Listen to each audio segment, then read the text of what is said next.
Hi, everyone. Thank you for joining us today. We have Gracie Vasquez here joining us with the Purple Door covering domestic violence and the effects on children. I am taking roll call, or actually, I'm sorry, I'm taking a list of names for those who are attending today so I can make sure that I give you credit for continuing education. For those who are watching the recording, you're going to want to shoot us an email or go ahead and add it into Optima yourself. If you do need help with anything, don't hesitate to contact us so that we can make sure that you do get credit. As far as any questions, Gracie is more than happy to answer your questions throughout. If you aren't comfortable with talking throughout the training, go ahead and feel free to enter it in the chat and I'll be able to ask those questions for you. So Gracie, if you want to go ahead and get started. Right. Hello, everyone. Good afternoon. My name is Graciela Vasquez.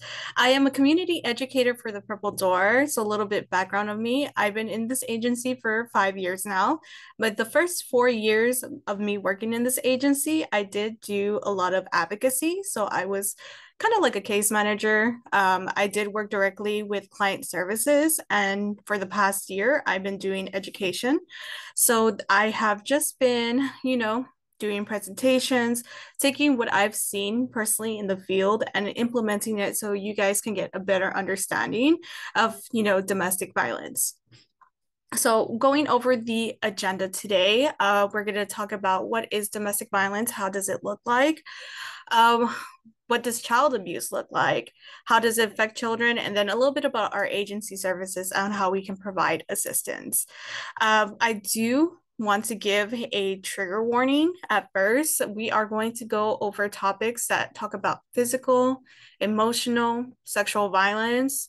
So please, if this conversation is a little bit too heavy for you, feel free to just stand up, walk away from your phone, shut me off a little bit. It's okay if you are feeling a little bit overwhelmed by this topic. So, a little bit about pronouns as well. I may use she, her pronouns to direct victims, but here at the Purple Door, we do service men as well and understand that men can also be victims of domestic violence. So, first things first, we're going to talk about the definition of domestic violence. So, domestic violence can be defined as a pattern of behavior in any relationship. Here at the Purple Door, what we look at domestic relationships. Personally, we've worked with, cousins, parents. I've gotten a call from mother needing assistance from son because she was an elderly and she needed to escape that situation. Anyone considered in a domesticated relationship, right? We've also dealt with roommates as well, but the biggest thing that people focus on is intimate partners that use and contain power and control over an intimate partner, right? So victims of domestic violence may include child, other relative, like I said earlier. So it's the goal is one person maintaining that power and control over the other individual. And they will use multiple and various strategies that they can to maintain that power and control. So whenever we think about domestic violence, we think about the power and control wheel, right? This wheel was created back in 1984, and it was done by a group of researchers that were kind of just trying to figure out why don't people leave, right? Why don't, these women, because it was primarily researched on women, leave their abusive situation? Like, what is going on? And they concluded that they found a pattern of different things to make them realize, oh, yeah, these are the reasons why, right? And I'm going to go over the wheel a little bit and kind of talk about what I've seen. So there's using intimidation, right? Making them afraid by looks, actions, gestures, smashing things, destroying property, abusing pets, displaying weapons. They do this to make themselves seem bigger, right? They do this so they can kind of just show them who's the person in control, who's the person that is kind of like in charge of the situation. And a lot of times when people think using intimidation, they think of somebody being very overly aggressive, overly rowdy, but oftentimes they're also quiet, like the looks, right? They I had this one client, and like I said, we're going to be talking about depictions of abuse, who she said that in order for him to intimidate her, one time she came home late from work, and he had a gun. He was sitting on the table. He was calm, cool, collected. And whenever she walked, the gun was on the table. She was slowly pointed at wherever she go, right? To kind of say, like, hey, I'm the bigger person. I'm in charge. Whatever you can do, I'm the one in control of this situation. Using emotional abuse, so putting them down, making them feel bad about themselves, calling them names, making them think they're crazy, playing mind games, humiliating them, making them feel guilty. Oftentimes, the goal is to lower their self-esteem, to make them think that, hey, I can't do anyone but like anything better than my abuser. That is what they want you to fully think, right? Making them think like, oh, maybe it's my fault that all of this is happening. Maybe they're right. Maybe it's just I'm reckless, I'm dumb, I am selfish, I am all of these things. And they use that to kind of make them perceive themselves as a small person, as somebody that cannot obtain anything bigger than besides the abuse that they deserve, the abuse that they're getting, right? Using isolation, controlling what she does, who she reads, who she talks to, where they go, limiting any outside involvement, using jealousy to justify actions. Sometimes it's like, oh yeah, you don't need to further your education. I'm the person who's going to be working. You don't need to get a driver's license. I'll be the one driving you around town. I'll be there to support you, right? So you don't need to rely on anyone else because you can rely on me. Like, I am your go-to person. I will do all these things for you. So you don't need to do these things, right? Or even saying, like, oh, I don't think your family has your best interest at heart. I don't think your family really cares about you. I think they're trying to manipulate you, make you fail. And I don't think you should hang out with your sister. She was just talking smack about you the other day, right? Doing whatever they can, because if they have a support system, that means they're talking to their support system. And the more they realize what they're going through is abuse. So they will do whatever tactic they can to try to burn those bridges and make sure that they don't have any support whatsoever. There's minimizing, denying, and blaming, making light of the abuse, not taking concerns seriously, saying the abuse didn't happen whatsoever, shifting the responsibility for abusive behavior, saying that they caused it, right? You've heard the term gaslighting before. Minimizing, just saying, like, hey, that wasn't even that big of a deal. That shove wasn't even that big. You just tripped on your own. You did your own thing. You're just being overly dramatic. Denying, well, that wasn't even me. Aren't you sure you're confusing me with somebody else? Are you talking to somebody else? Do you have another boyfriend out there? And just kind of changing the conversation completely. And then blaming. It's just like, well, you're the one who didn't do this. You're the one who didn't listen to me. This is all your fault because you're the one doing this. And this goes back to the emotional abuse, right? Making them feel guilty, because at the end of the day, something that I heard a lot is just like, well, maybe it was my fault. I did not do enough for my relationship and nurture it enough, because they're the ones always saying that it was my fault, right? Using children. And this is where you get to see some ties for the child abuse, right? Making them feel guilty about the children, using the children to relay messages, using visitations to harass them, threatening to take the children away. Oftentimes, even especially with post-separation abuse, they, bring the children into this, using whenever they have visitations and meeting them in a public locations, they use it to harass kids. I've seen them also giving the kids technology like new phones and all that stuff with tracking devices to make sure that they track the child and letting know where the child is at with like the other parent that they're with, or even texting the child constantly. Like, oh, for example, who's your mom talking to? Why is your mom doing this? Is anyone coming over? What's going on? Your mom, or saying like, oh, your mom doesn't love you. She's the one that's separating our family. And oftentimes the kids unfortunately become in the middle of this and they feel torn, like they have to choose one caregiver over the other, right?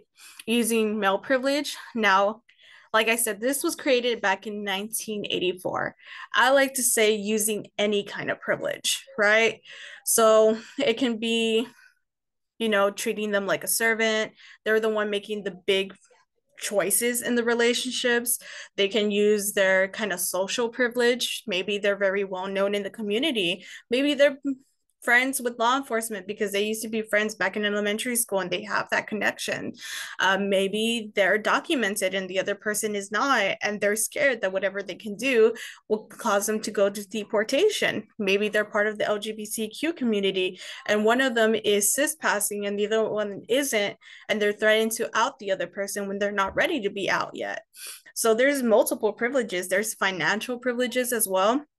We see this a lot with post-separation abuse whenever they have money to get attorneys and the other person doesn't have that money, and they're using that privilege against the other person to make them feel small, make them lose that control and that power again. There's economic abuse, so preventing them or making them keep a job. When it comes to prevention, it's just like, okay, like I said, with the isolation, you don't need to work. I'll work for you. And then whenever it comes to them actually asking for money, I've had clients before saying like, hey, I need to perform sexual favors in order for me to get any kind of financial compensation for me and my kids, right? Or I've seen situations where she does work, or whoever's the person that's going through the domestic violence, they are working. They're working a full-time job, but their abuser, their perpetrator, has access to that direct bank account and has access to their card 24/7, and they're monitoring what they're spending on, and they spend it on it first, right? Giving them an allowance, taking their money, not letting them know or have access to family income. We see that especially during tax season. I just had a family member go through this too, where in this past year, the abuser filed for the kids and took the money and didn't give any money to this family member, and she had to call the IRS and had to kind of figure out how she can get that financials back, because she was like, well, I need to get things for the kids, I need to get clothing for the kids, like, and it caused this whole entire thing that she had to figure out with the IRS, right? Using coercion and threats, so making and carrying out threats to do something to hurt them, threatening to leave them, to commit suicide, to report them to welfare, making them drop charges, making them do illegal things. I've had clients where they were forced to do drugs, and because of that, they became addicted, and then their abuser was their main supplier, right? They were threatened. I've had this other client who also, went through this very brutal physical abuse. Law enforcement got involved. He did a bunch of love bombing, saying, hey, I'm gonna get therapy, we're gonna go to church, we're gonna figure this out. And then as soon as she dropped the charges, he gets up and goes, and then now he's doing all this power and control at a distance, right? With the legal system, right? Threatening to kind of commit suicide. Oftentimes, like I said, they do whatever tactic that they can to maintain this power and control. And oftentimes, whenever, a person wants to leave, that's when it escalates. That's the most dangerous part of the situation, like relationship, wanting to leave the relationship. So they will result to doing whatever they can to maintain that power and control. And just that causes the fear and that escalates more, right? So when it comes to the power and control wheel, all of these things are just kind of like the nonverbal, the emotional, the mental abuse. But outside of the wheel, there's the physical and the sexual abuse as well, right? And that's what a lot of people think domestic violence is. It's mainly just like the physical abuse. There's pushing, kicking, hair pulling, all that stuff. And a lot of times when people think like, oh yeah, they're just bruises and things, there's also strangulation as well. And whenever we think about strangulation with the whole entire power and control, I remember one time asking this at a rehab facility. It's just like, why do you think when we talk about strangulation, when it comes to domestic violence, it's a very important thing to kind of pop up, right? And one of the girls instantly in the heartbeat said death. You know, it's them getting close to showing you that they can end your life. And it's the most powerful tactic that they use to maintain that power and control over the other individual.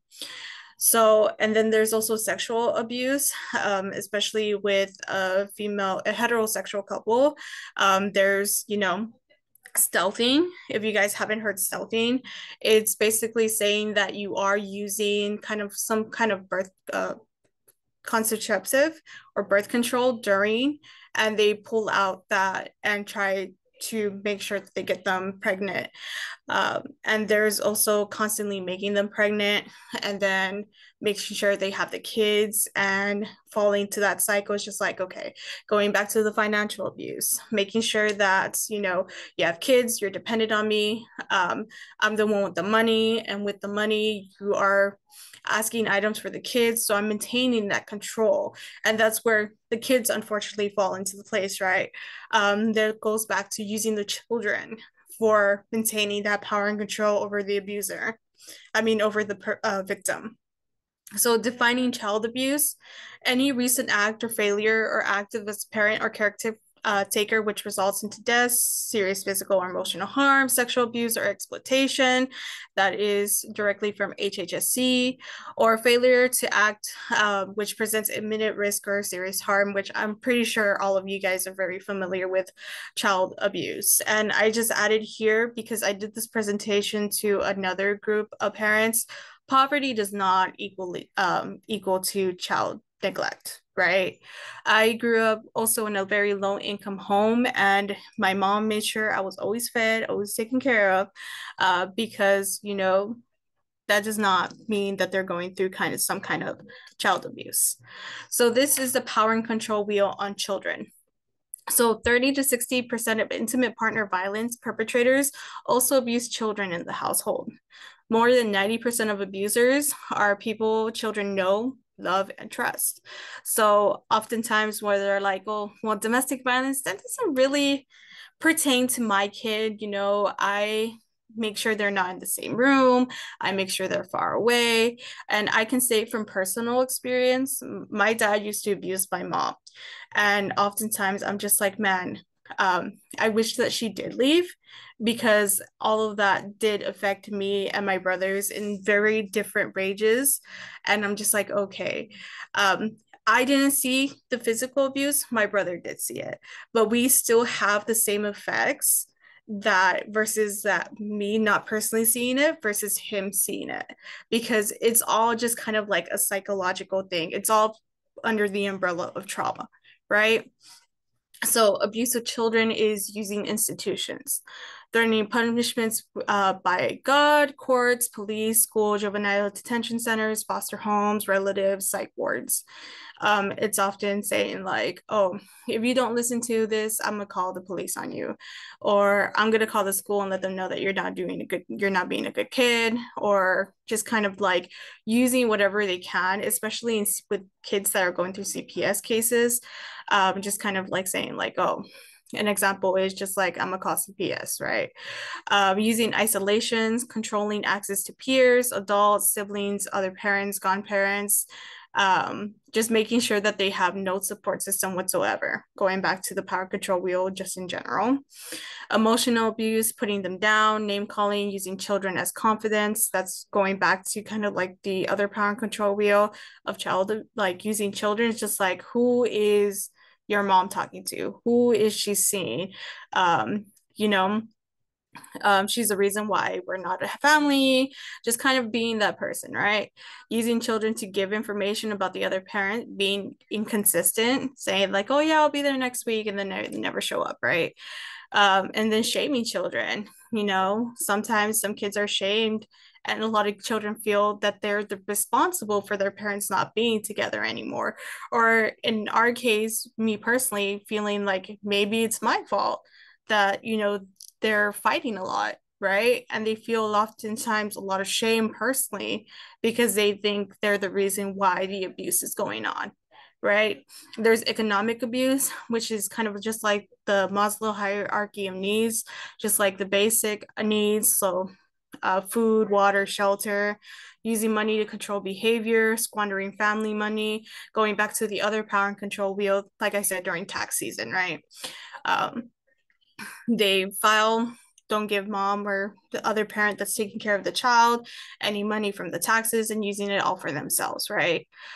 Withholding child support, using children as an economic bargaining chip for divorce, right? Um, I've seen it recently with another case, just like, okay, you left me, I'm gonna file for child custody. I'm filing for child custody. Now, in order for us to get back together, you'll have your kids back full time, right? Because I'm trying to file for sole custody now that you're gone. I'm not filing for divorce because I do want you back. But because you left, I'm going to make sure you don't have your kids with you, right? Threats, threatening abandonment, suicide, physical harm, confinement, harm to others or loved ones, right? A lot of times people don't realize this, even going back to the other power control. Pets are unfortunately part of the situation. Threatening to hurt a pet or get rid of a pet or doing all those kind of things does kind of fall under, well, it does fall under the abuse, right? It does fall under power and control. Using adult privilege, so using children as servants, pushing, bossing, always winning, denying input in visitations, child custody decisions, and interrupting, right? And there's intimidation, so installing fear through looks, actions, gestures, property destruction, using adult size, yelling, being violent on the other person, pets, etc. And you can kind of see like the overlap from the previous power and control wheel to here. So oftentimes they don't realize it. A lot of it falls under the emotional abuse of children whenever one parent is going through domestic violence. And also like isolation by proxy. If mom is isolated, then the child is also isolated as well, right? And then those threats, and intimidation, because when mom gets intimidated, child also gets intimidated. I've seen kiddos that, come to our agency and they're scared. They have that fear. And you can tell they're more shy, they're more reserved. Some of them are more aggressive based on what they've seen. And that's the only thing that they know, the aggression as well. So how does this affect children? So these are a couple of statistics. So between 3 and 10 million children and adolescents witness violence between their parents and caregivers each year. One study found that children exposed to violence at homes are 15 times more likely to be physically or sexually assaulted in national average. So because they witnessed the abuse or gone through the abuse, they are more prone to become a victim again to some kind of abusive situation, whether they fall into the cycle and, become into another, domestic violent relationship as well. Domestic violence is a cycle when children witness behavior without intervention. It's normalized, repeated the cycle again, like I just said earlier. I remember going through intake files, right? We're cleaning out the whole entire, our files back in Alice because there was just so many in there. And I was going through it and just making sure that the person is no longer in the system, and just kind of like exiting out, deleting them. And I would see that some kids that came for our services and only had one service and then no longer return, their name popped up again as an offender. And that's how you see the cycle kind of like go on again, right? Parents or caregivers involved in violent relationships might think fighting does not affect their children, but it does, right? Because kids are very smart, right? A child can see the fear that one parent is going through and they can feel that fear and they become fearful themselves, right? So, like with that, it increases their anxiety, it increases their fear, their depression, loss of interest in school, friends, things that they enjoyed in the past. A lot of times, I've seen kiddos have sleeping problems, as well as kind of just like a lot of bedwetting, increased aggression, where they get angry, they either take it out on their siblings, on their caregiver at the time, a lot of anger, spending time alone, fighting at home or at school, bullying or being bullied, and then changes of appetite. And all of that is for, children. And then it goes on to adolescence. So drugs, alcohol abuse, skipping school, changes in peer groups, new rebellious or oppositional behaviors, declining grades, social withdrawal, depression, anxiety, loss of appetite in school, loss in interest in school, friends, or the things that they enjoyed in the past, right? Um, so going off from personal experience, like I said, I didn't witness the physical abuse, but my brother did, right? And oftentimes, a lot of times when we talk about our childhood and how we grow up, we realize just like we do struggle a lot of times with anxiety. Um, but the only difference between him and I is just like I did get counseling and he has not gotten counseling at the time that we had this conversation. And he did talk about how sometimes he felt angry, right? And he's just like, well, I can't be angry at my parents, but at the same time, I am very angry. I've had children come up to me and just like, well, I just popped my mom's tires the other day. I'm just like, okay, why are you popping her tires? Just like, I don't know, part of me is angry because she kind of like let this happen. And we talk about like the power and control dynamics. It's just like, okay. So he was just like, all right, but that still doesn't give me a reason to not be angry, right? And for him, that particular person that I still think about like to this day, it's just kind of like, um, sorry, it's just like he was also going through declining grades. He was also kind of like doing these things that he ended up being in probation. I also have another instance where this girl, she ended up in probation as well because, she did fight back in self-defense because she witnessed, mom's like the boyfriend always abusing mom, that when he sprinted at her, she got scared and was just like, oh my gosh, I'm next. So she fought herself into self-defense. And he went to the court and said, no, like she was telling me not to leave. And when I tried leaving, she ended up attacking me. And that's, goes back to the child abuse wheel, right? And he ended up being on probation because they believed him over her. And for her, she started having like loss of sleep. I know for her, she did confess that she started overeating a lot to kind of cope with what had happened and just was struggling a lot with everything.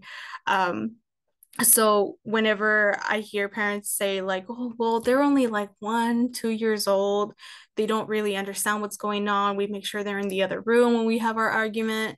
But 1 or 2 year olds, that's when their brain is like in the prime time of learning, so they don't realize that they are, feeding off of this energy. Because I've also seen 1 or 2 year olds showing the same aggression that the perpetrator has and reflecting it back to whoever the other parent is. Because I've had parents also come up to me and just like, she hits me the way that her dad hits me. And I didn't realize that she picked up on these mannerisms because I always thought that she was either looking away, she was on the phone, she was doing something else, that I just thought she never picked this up. And I'm just like, well, kids always pick up things because they're very hyper aware. They're very, you know, they're very smart and they pick up on all of these things to make sure like, hey, like this is the norm. And unfortunately, when it comes to domestic violence, they think that that is the norm, that they fall back into that cycle, right? So going back to the personal experience, I ended up as a teenager falling into another abusive relationship because I thought what I witnessed growing up was the norm, right? I thought that if they weren't isolating me from friends, I wasn't loved.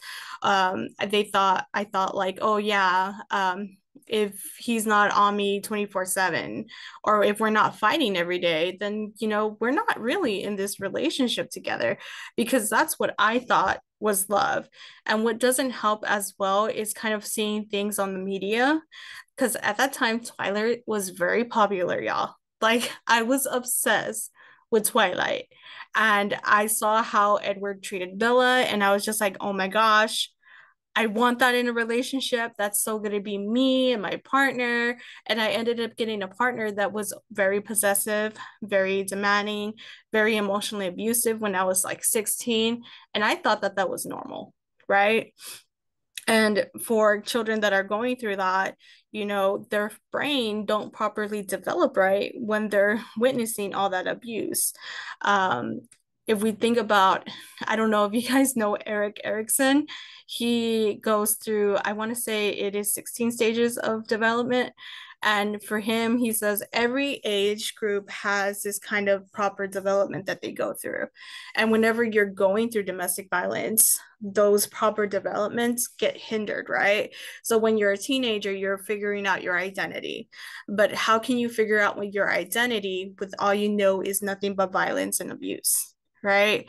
And you think that's so normal that that kind of switches over to become your identity of all that trauma that you're growing into and growing up with, that you're like, oh my gosh, this is it. Like, this is all that's, going on. So, responding to an abuse outcry, like I said, this was for a group of parents that, with their own children. And I let them know, like, sometimes it's like earlier on in the statistics, it's 90% of, somebody that they may not know, right? Um, so responding to that they may know, not may not know. So responding to abuse outcry, always remain calm, always believe the child. Only 2 to 8% of children reporting is false, right? It's hard to say like, oh, and unfortunately I've also heard this here when working here. It's just like, oh well, how we know the child is making those outcries real, right? And most of the time, like it is real. Like, how can a child make up this horrendous act happening to them, right? Assure that they did the right thing by telling them. Like, going back to the power and control wheel, a lot of times these victims feel a lot of guilt, and they feel like it's their fault, and they feel like it's a lot of shame that this is going through them. And the most important thing that I always want to talk about when it comes to domestic violence, they still have love for that person that's causing them that abuse, right? Child, adults, whoever's going through that kind of domestic violence situation, they have that love for their abuser. So like they feel guilty, they feel like they're getting in trouble, and they feel like the violence is their fault. So like letting them know that they did the right thing by telling can reassure them and go a long way, right? um, Tell the child that they're not to blame for the abuse. Like I said, going off the personal experience growing up, I always thought it was like my fault that my parents were always fighting. My brother thought it was his fault. My other brother thought it was his fault. Some kiddos that I talked to, they're like, well, what did I do wrong for this to happen to my family? A lot of times it's a lot of shame and guilt, like I said. And they're just kind of like, well, it's like the abuse is just all on me, right? Don't make promises. Sometimes we don't know how the legal system is going to go. Sometimes we don't know what's going to happen next. So whenever we work with these kids, it's like, oh, don't make promises that everything is going to end up the way that they wanted, and everything's going to be like everything's going to be happy at the end of the day. Um, and don't tell their story by questioning them. That should be for professionals. I know a lot of times, I'm sure you guys are familiar with the Children Advocacy Center, and all of those programs like CPS. Sometimes whenever they come to this new conclusion, because a lot of kids are very to themselves whenever it comes to their abuse. I remember these two boys that were sexually assaulted by their father. Um, they were really reserved. And whenever they got questions from other people, because that case was very passed along with a lot of people, So like the DA was involved. They were briefly with the county attorneys for a while. They were like talking to the sheriff's department and the police department. Like they were under investigation from a lot of people. So only adding questions can make it a little bit more difficult. We have to wait until they come to us and say like, okay, this is what I experienced, right? Because when we ask a lot of questions, who knows if they already feel overwhelmed by all these other entities asking them these same exact questions, right? And of course, you guys know that reporting, it is required here in the state of Texas, and you guys know the number because obviously you guys are CASA. So, what do we do to kind of help people or children kind of going through this situation? So, oftentimes, we do provide advocacy services, and it's not only for the parent, it could be for the child. I'm just thinking recently there was one that the parent was going through a domestic violence situation, and unfortunately, the kid ended up going through strangulation. And then the kid became a primary in our case, right? Because when it comes to our advocacy, we are there to support whoever is the person that's going through it. But we're also there to support whoever is secondary in the case. So let's say child was never physically abused, right? But they were emotionally abused by what they've witnessed with the power control wheel with with their parent, right? We do provide counseling services for that child. Anyone over the ages of 5 above, we do provide that counseling services. And our counseling services is very specific to the abuse that they witnessed. And then when it comes to the counseling services as well, we also talk about like what a healthy relationship should look like, because that is the biggest concern that a lot of parents have whenever they're signing up their kids for services. Is just like, I don't want them to fall in the same cycle that I did. I don't want them to go through the abuse that I went through and continue on suffering like the way that I suffered. So when we do our counseling services with the young ones, we talk about like, okay, what did you witness? Well, we don't ask them what they witnessed. We like let them explain what they witnessed. A lot of kids are very open and say like, well, I saw this, right? And the counselors will then have conversations what healthy relationships look like, the activities that they have, and they start going from there. Some of our counselors are certified in play therapy, and they do provide that service for the young ones. When it comes to our advocacy, if the child has a case for a specific child abuse case that they went through, we do provide long-term services by, I'm thinking an example of this one family who they were sexually assaulted, these two sisters, and they were in the system when they were 16. No, they were probably younger. They're about like 13, 14. And they had their criminal court case all the way until they were like 22, 23, right? And the whole entire time we're there to support them, right? Whenever court started coming up, then we know they're re-victimized again. They're going through that again. So we went over there, we saw them, we provided counseling for them whenever court did start up again, to provide them that kind of like safe space to let them know like, hey, we're still here for you. This is really triggering. We understand that this is a lot, and we're there throughout the whole entire process with their criminal court. And we're also there just kind of like with safety planning. With parents, we do crisis interventions if they're the primary, peer counseling, safety planning. Because I know a lot of times cases, I used to get a lot of CPS referrals when I was working in Alice because of domestic violence. And we would do a lot of safety plannings. We would do a lot of referrals.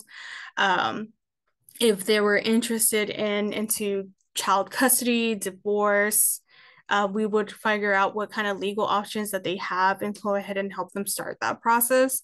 Crime victims compensation, we would do that if they did go ahead and file and press charges and when to go forth with it.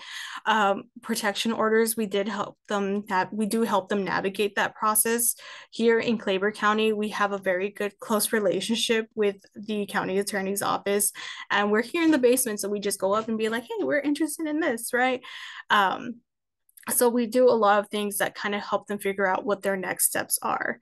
Um, Maybe he stole their social security and we're trying to figure out how we can get that moved, or they're having a very bad, severe stalking case going on. Well, we kind of help them figure out what their next steps are, figure out what the stalking log is, and just try to go from there. Counseling, normally it is 12 sessions for them to kind of just start up. But if we notice that they're re-victimized again, so like another incident happened, or like I said, there's post-separation abuse, because leaving is the most dangerous time of the relationship, we figure out like, okay, we restart those counseling services and we go back to advocacy and just like, okay, with him coming back, or unfortunately some of them kind of never go away because of how, if they have kids together, they're always going to be there. So it's just kind of figure out what kind of next steps that they have. And we also do have a 24-hour shelter that is in Corpus Christi, though. And with that, it's anyone who's experiencing immediate danger. We do an assessment and we do transport them over there during our work hours. If CPS is willing, I know there's been situations where I had to pick them up at the CPS office because they're there for a session, and then quickly transport them to our shelters to make sure that they're in a safe space. So we provide all of those services for anyone that's going through domestic violence. So I wanted to ask, does anyone have questions about the power and control wheel? Any questions about anything of sorts? I hope I made sense. It is a Monday. I am just, and it is after lunch too. Oh, and I also want to say here in Claver County, we do have the End Domestic Violence Task Force as well that does help out with court accompaniments. And they have a super cool program that is very, very much needed. And I wish that there was a lot of programs like here that across the coastal bend that, you know, provide assistance, and law enforcement has this. We have the Purple Door, where if they're going through immediate danger and it's like probably like outside the Purple Door work hours, they do provide like a hotel voucher, which is really super neat. And then they get with the advocate in the morning and they figure out what their next steps are. So not only is there resources here with our agency, but there's also outside resources here in this community because of how well their responses are when it comes to domestic violence specifically here. I really wish that the other communities have this, but hopefully this is kind of like a starting point and everyone gets jealous of how cool we are here and we kind of go from there. But yeah, does anyone have any questions, comments, concerns?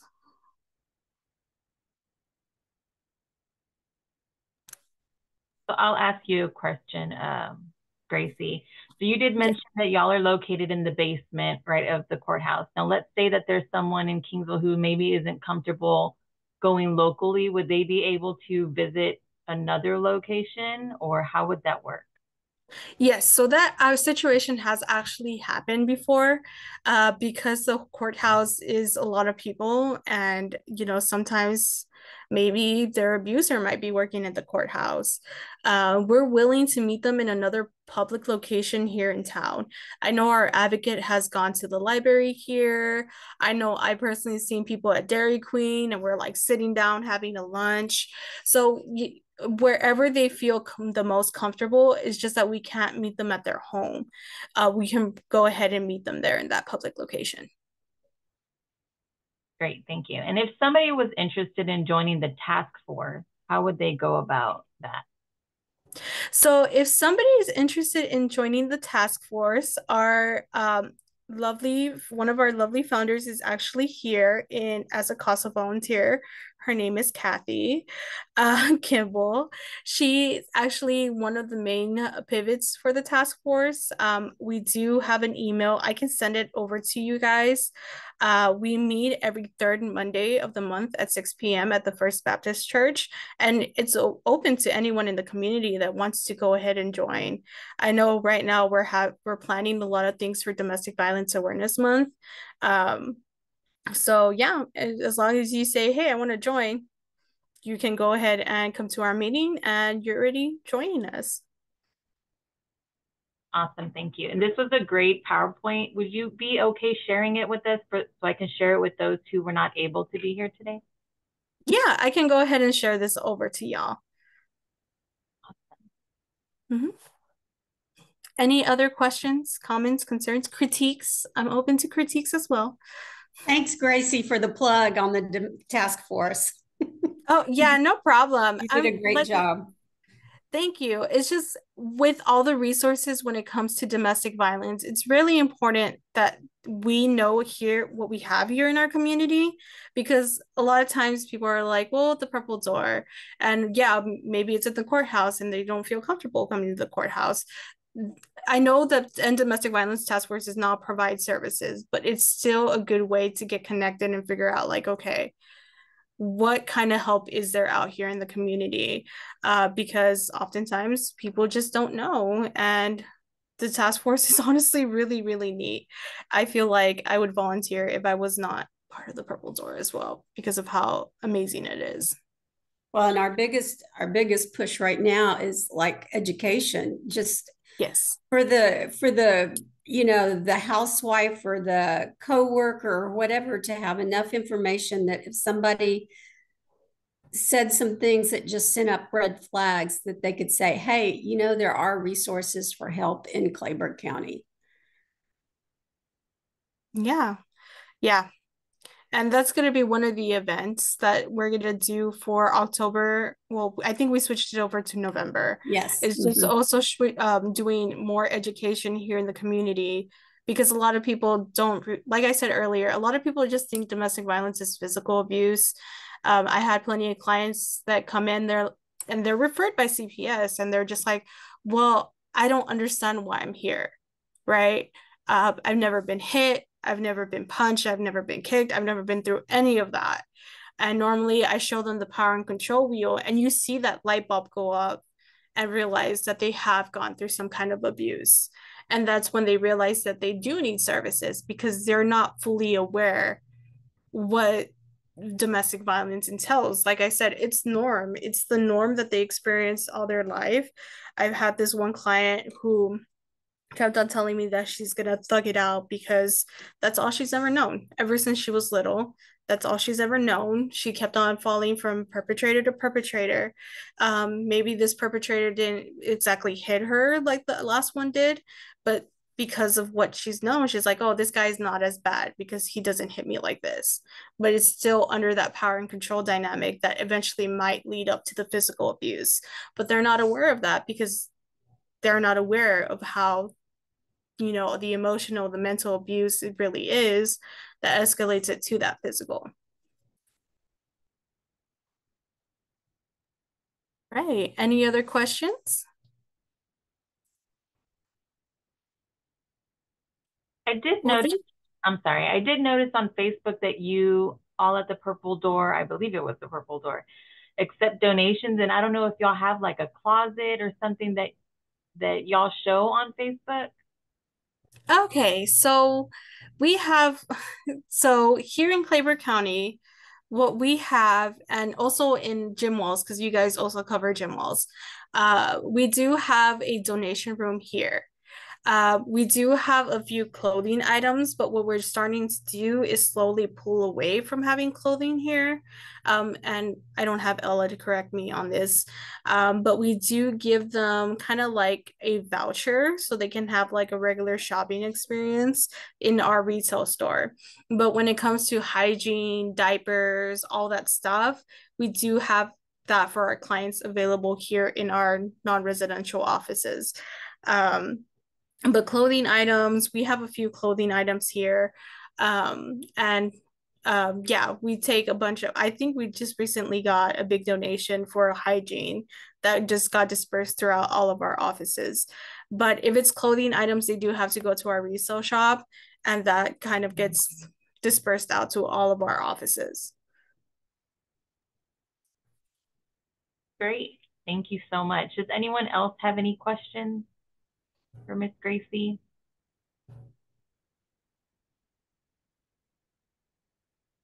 We have a chat here. Task force is working on additional resources like moving on boxes and emergency food, etc. Yeah, we also have a small pantry here, but I think we're gonna start moving that to referring out to different pantries. But for a while, we did have food for items for people who are going through domestic violence. But yeah, let's see. Oh, thank you guys so much for attending and listening to me blab on for like an hour. Well, you did a really great job, Gracie, and thank you for joining us. I do want to also mention again before we end this that I will be adding everyone's continuing education in for you in Optima. If you are watching the recording, you're going to want to get with us and let us know, or go ahead and enter it into Optima yourself. Is there anything else that you would like to add, Gracie? No, I just want to thank you guys for, volunteering at CASA. I used to be a CASA volunteer. So I really appreciate all of you guys and everything that you guys do for the kiddos. Awesome. Well, thank you so much. I know we have a holiday coming up soon, so everyone have a great Labor Day weekend. And thank you again for joining us. Have a good day.